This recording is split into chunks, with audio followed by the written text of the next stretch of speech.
Hello everyone, welcome to GateNet CS classes. So today we are with the part 3 of teaching unit. So let's begin with the questions, revision questions. Our first question is the computer based teaching model. It has been developed by which person? तो ये दिया गया था Davis के द्वारा 1965 में computer based teaching model, मतलब computer के थ्रू जो है हमारा टीचिंग किस तरह से हो सकता है. It was given by Stolurow and Davis in 1965. S and D नाम से याद रखना है हमें. Next question is which of the following expectation students have from group learning. अगर हम बच्चों की ग्रुप लर्निंग करवा रहे हैं, मतलब बहुत सारे बच्चे इकट्ठे ग्रुप में बैठ करके पढ़ रहे हैं, तो उसका पर्पस क्या होता है बेसिकली. तो हमारा मेन मोटिव ये होता है जो आइसोलेटेड स्टूडेंट्स होते हैं, जो अकेले बैठ करके पढ़ते हैं, उन्हें हम मोटिवेट करें कि वो ग्रुप के टुवर्ड्स अट्रैक्ट हों और एक ग्रुप स्टडी करें, सो दैट जो है ग्रुप में टॉपिक कवर हो जाए और वो एक दूसरे को समझा पाए. तो जो इसका आंसर होगा वो होगा to attract the isolated students towards the group. Group learning का हमारा focus. Next question is, in order to modify the undesirable behavior of a student, the most effective method is. मतलब एक ऐसा स्टूडेंट है जिसका जो बिहेवियर है वो बिल्कुल अच्छा नहीं है, अनडिजायरेबल बिहेवियर है, तो हमें क्या मेथड अप्लाई करना चाहिए उस वक्त. क्या हम बच्चे को पनिश कर दें? No. To bring it to the notice of parents, क्या हम उस बच्चे के पेरेंट्स को कॉल करके उनकी कंप्लेंट करें उस बच्चे की? तो ये भी जो है एग्जैक्ट पॉइंट नहीं है. Third point is third option to find out the reasons.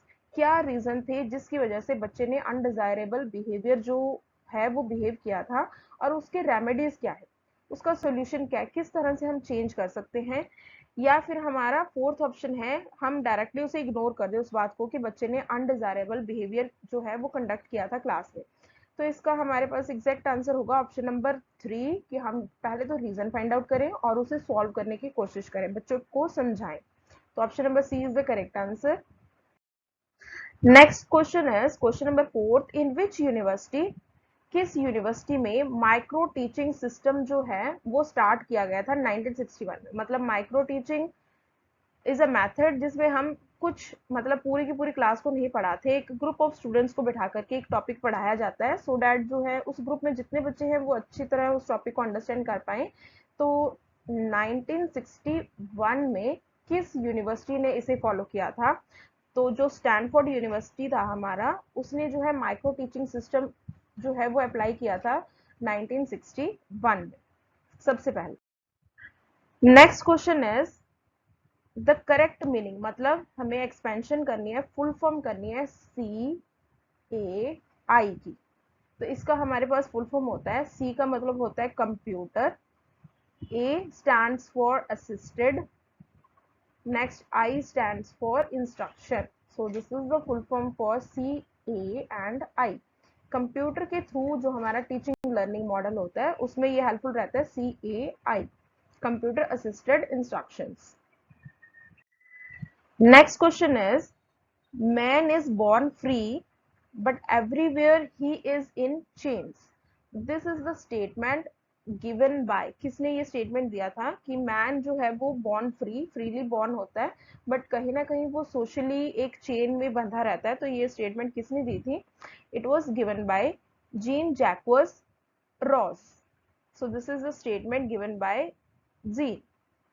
तो ये एज इट इज हमें आंसर याद रखना है कि इस स्टेटमेंट को किसने दिया था, इस पर्सन ने. Next question is written communication strategy includes. अब अगर हम रिटन कम्युनिकेशन कर रहे हैं, कोई एक पेपर पे कुछ लिख करके उसे अंडरस्टैंड करने की कोशिश कर रहे हैं, which is called as written communication.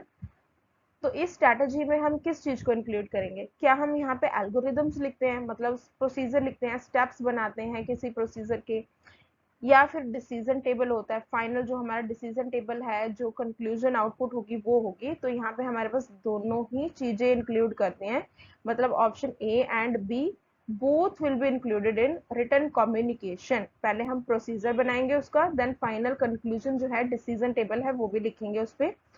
तो option number C is the correct answer. Next question is main responsibility of school management. अब एक स्कूल मैनेज करने की रिस्पॉन्सिबिलिटी जो है वो सबसे ज्यादा किस पर्सन पे होती है? क्या वहाँ की प्रिंसिपल भी होती है या जो टीचर वहाँ पे पढ़ा रहे हैं उनकी रिस्पॉन्सिबिलिटी होती है पूरे के पूरे स्कूल को मैनेज करना, या फिर एक मैनेजर अपॉइंटेड होगा उसकी रिस्पॉन्सिबिलिटी होगी। तो जो मेन पर्सन होता है, जो मेन हेड होता है principal, that is the principal, जिसके ऊपर पूरी जिम्मेदारी होती है, पूरी रिस्पॉन्सिबिलिटी होती है कंप्लीट स्कूल मैनेजमेंट की। तो principal is the correct answer. Next question is major objective of school discipline. अब एक स्कूल को हम एक डिसिप्लिन से चलाना चाहते हैं, उसका रीजन क्या रहता है, क्या एम होता है उसके behind? To ensure safety of staff and students, कि जो स्टाफ है वहाँ के फैकल्टीज एंड टीचर्स हैं वो, और जो स्टूडेंट्स पढ़ रहे हैं, लर्नर्स हैं, उनकी सेफ्टी के लिए। या एक इन्वायरमेंट बनाना हमें, सो डैट वहाँ पे टीचर्स जो हैं वो आराम से पढ़ा सके बच्चों को। तो ये दोनों ही पॉइंट यहाँ पे कंसीडर करते हैं। स्कूल में डिसिप्लिन बनाने का ये दोनों ही पर्पस होता है। एक तो स्टाफ एंड स्टूडेंट्स जो हैं एक सेफ इन्वायरमेंट में रहे, और एक ऐसा इन्वायरमेंट टीचर को मिले जहाँ पर वो टीचर जो है कंफर्टेबली बच्चों को पढ़ा सके। तो option both A and B is correct.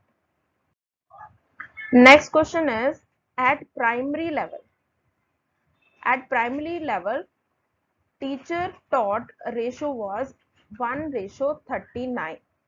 ये कब बताया गया था, ये कौन से इंडेक्स में ये बात की गई थी कि एक जो टीचर होगा प्राइमरी लेवल पे, छोटे बच्चों को जो पढ़ाते हैं, एक जो टीचर है that person can handle 39 students in the class. तो ये हमारा बताया गया था 6th एडिशन में, 6th educational survey of all India जब हुआ था तब ये बताया गया था 1:39 होना चाहिए। एक फैकल्टी 39 स्टूडेंट्स को जो है वो हैंडल कर सकता है प्राइमरी लेवल पर। Next question is a fault in a computer program. अब कंप्यूटर के प्रोग्राम में कोई फॉल्ट आ रहा है जिसकी वजह से कंप्यूटर प्रॉपरली नहीं वर्क कर पा रहा, तो उसे हम क्या कहते हैं?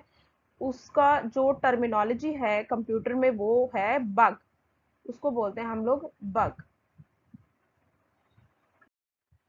Next question, 12th question is practical knowledge of language is learned इन। अब थ्योरेटिकली हम बुक से बहुत कुछ पढ़ते रहते हैं, बट एक प्रैक्टिकल नॉलेज हमें कब आती है? जब हम उसे परफॉर्म करके देखते हैं। और परफॉर्म हम कब करके देखते हैं? एक लैबोरेटरी में। लैबोरेटरी इज अ वर्ड जहाँ पे हम प्रैक्टिकल इंप्लीमेंटेशन दे सकते हैं। तो जो करेक्ट आंसर है इसके लिए वो है लैंग्वेज लैबोरेटरी। अब इन्होंने लैंग्वेज का पूछा है इसलिए language laboratory. Next question is dropping out from school. Dropping out एक वर्ड किया जाता है कि यूज किया जाता है स्कूल में कि बच्चे को ड्रॉप कर दिया गया है। तो उसका मीनिंग क्या होता है कि बच्चे को स्कूल से फॉरएवर हमेशा के लिए निकाल दिया जाता है। तो उसको वर्ड जो होता है, टर्मिनोलॉजी जो हम यूज करते हैं, that is called as dropping out. To leave the student from the school forever, कि बच्चा हमेशा के लिए स्कूल से निकाल दिया गया है। Next question is which one of the following is not a principle of a good timetable? एक गुड टाइम टेबल का प्रिंसिपल क्या नहीं होगा? एक टाइम टेबल बनाया गया है जो बहुत ही फ्लेक्सिबल है, मतलब अगर कोई चेंज होता है सब्जेक्ट या क्लास वो ऐड हो जाए, उसे बोलते हैं फ्लेक्सिबल। तो ये तो अच्छा पॉइंट है। Next is ruthless master. एक ऐसा मास्टर जो अनमैनेज्ड है, बिल्कुल मैनेज नहीं कर पा रहा वो, या फिर वैरायटी हम ऐड कर सकते हैं, या बिल्कुल कोऑर्डिनेशन ऑफ एफर्ट्स है, बिल्कुल सबका कोऑर्डिनेशन है उसमें, बहुत अच्छे लेवल से एफर्ट किया गया है एक मैनेज करने के लिए टाइम टेबल को। तो कौन सा पॉइंट यहाँ पे कंसीडर नहीं होता? That is ruthless master. तो ये एक ऐसा पॉइंट है जो गुड टाइम टेबल के साथ रिलेट नहीं कर रहा उसके प्रिंसिपल के साथ। Next question is the reason of absence and escape from school is. या तो बच्चा एब्सेंट है, क्लास में नहीं आ रहा, या फिर वो बचने की कोशिश करता है कि मुझे क्लास में बैठकर पढ़ना ना पड़े। तो उसका क्या रीजन हो सकता है? तो ऑप्शन ए, उस बच्चे का सिलेबस में बिल्कुल इंटरेस्ट नहीं है इसलिए नहीं पढ़ता। या फिर पुअर मेथड ऑफ टीचिंग, मतलब जो टीचिंग के मेथड हैं, जो टीचर पढ़ाने की कोशिश कर रहा है, या फिर जो उसने मेथड यूज किया पढ़ाने के लिए बहुत ही बोरिंग है जिसमें बिल्कुल बच्चे का इंटरेस्ट नहीं आ रहा। या फिर C option is ineffective teacher, teacher बिल्कुल भी एफिशिएंट नहीं है उस पर्टिकुलर सब्जेक्ट को पढ़ाने के लिए।